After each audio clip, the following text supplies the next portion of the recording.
We will work very hard to conquer. Now, we are not going to let it scare us, clear?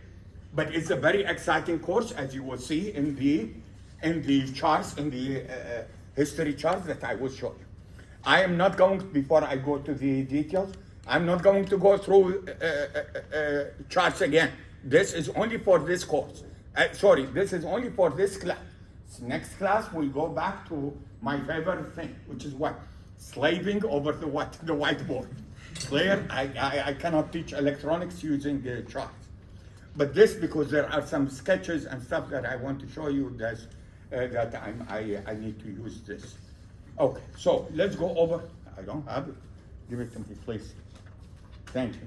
Okay, so this course is ECE 442. The course title is Digital Electronics. The prerequisite is ECE 320. Everybody got 320? Everybody? Yes. Okay. ECE 340? Yes. Everybody? Yes. Okay. To me, 340 is even more important than 320. Clear? The third one is a puzzle to me, which is what? ECE. Oh, that's it. I think in the catalog it says ECE 350. This has nothing to do with ECE 350. Clear? But I think it's there. And the basic PSpice or Cadence, whatever the tool that you do have, we are going to use it to simulate digital electronic circuits. My name is Professor Zahid. Some of you have taken classes with me before. Some of you is the first time you take a class with me. I feel your pain, but you are stuck with me. Office hours is Monday and Wednesday from 10 to 11 and 2:30 to 3:30. And I will also have an extra office hours on Saturday from 9 to 10. This Saturday is only on Zoom, clear? But I forgot to write the Zoom link. I will send it to you this weekend. The Saturday office hours start not this Saturday, but the following Saturday. This Saturday is part of the Labor Day weekend. You are going possibly traveling or wherever you go. So we will start on September 6th, clear? From 9 to 10. By the way, I can stay after 10 if you need me. But if you don't need me, I will just what? I just continue watching the Premier League. That's what I do on Saturday morning. I watch soccer. Okay, so keep that in mind. Email is azahid@csun.edu. Don't hesitate to email me at any time. Weekend, weekdays, morning, evening, late at night. I will get back to you as quickly as possible. My office is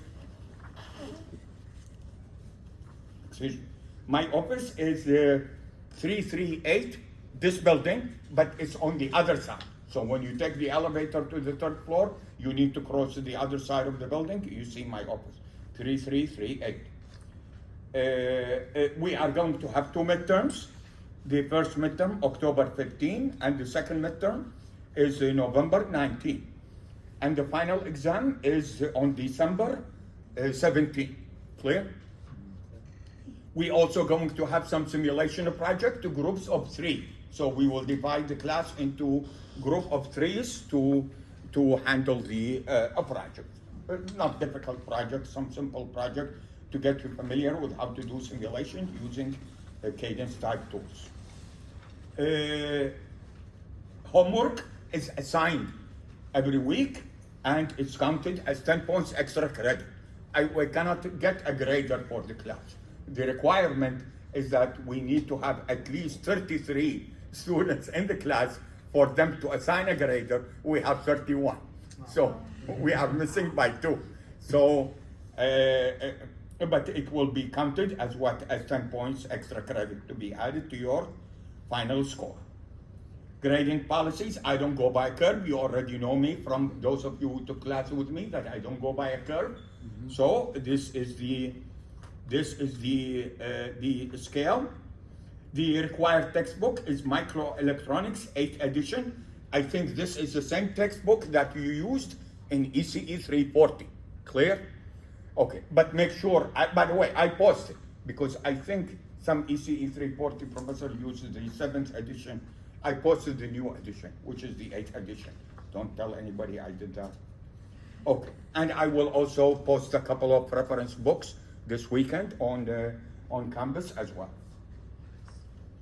The same policies for every course I teach, which is what? No makeup exams, no late homeworks. Exams are comprehensive. This course cannot be what? Cannot be broken into different things. Everything depends on what? Depends on what we discuss throughout the semester. Exams are closed book and closed notes with some cheat sheet allowed. Solutions to the homework will be posted. Solutions to the midterms will be posted. Graded midterms will be returned, but neither the graded final nor the final solution will be returned. But you are more than welcome to drop by my office and ask to look at your paper. Spend as much time as you want to look at your paper and the solution, both the paper and the solution. Clear? I'm done. Clear? Okay. Now, why I worry a little bit about this course, I have to be honest with you. 340 is taught by other professors, not by me. This is the first semester I teach 340 as well. Clear? So 340 is taught by other professors, and I don't have faith. I don't have faith that you have a solid foundation of 340. Clear? However, the good thing about our course is that if you remember, by the way, the device of choice will be what is referred to as the MOSFET. In my understanding, in 340, you paid more attention to the bipolar junction transistor than the what? Than the MOSFET. Is that true or not? Yes. Which I think it was a mistake. But I don't make the rules. I just play by them. So when they showed me the outline for 340 for this semester, I noticed that the BGT is spending more time and is covered before the MOSFET. Of course, I did not like it, but I have no control over it. I prefer because the industry is heavily toward what? Toward the MOSFET. And you will see it in our course.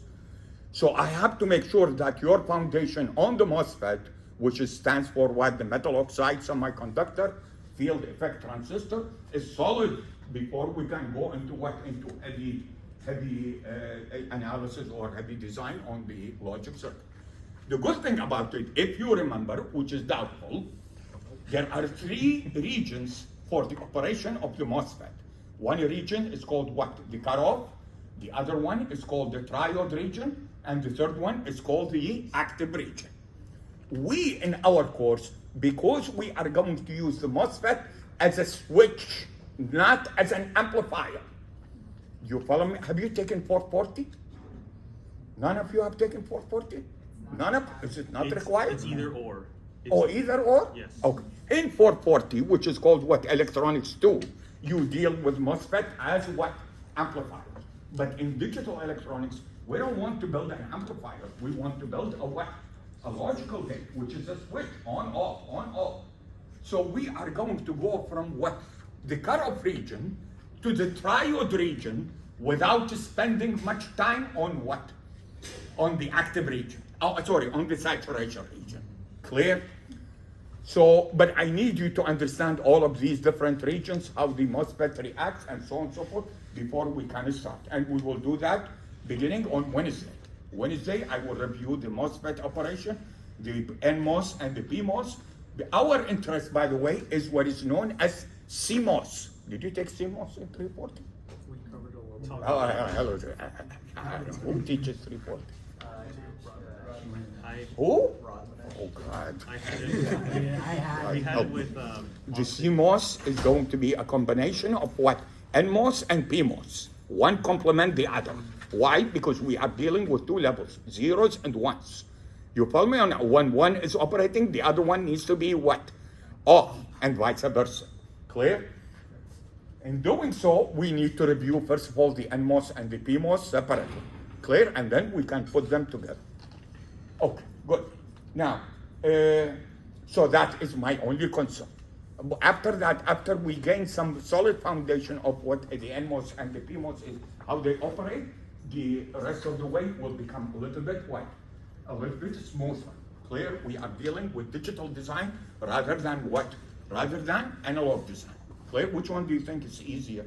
Digital. Digital design is easier. Clear? Digital logic is easier, as we'll see in just a second. Clear? No response. Clear? Clear. Okay. Now, if I can find the names list. Yes, I found it before we start. Any questions on the syllabus? Good. Okay, let me go over the names list.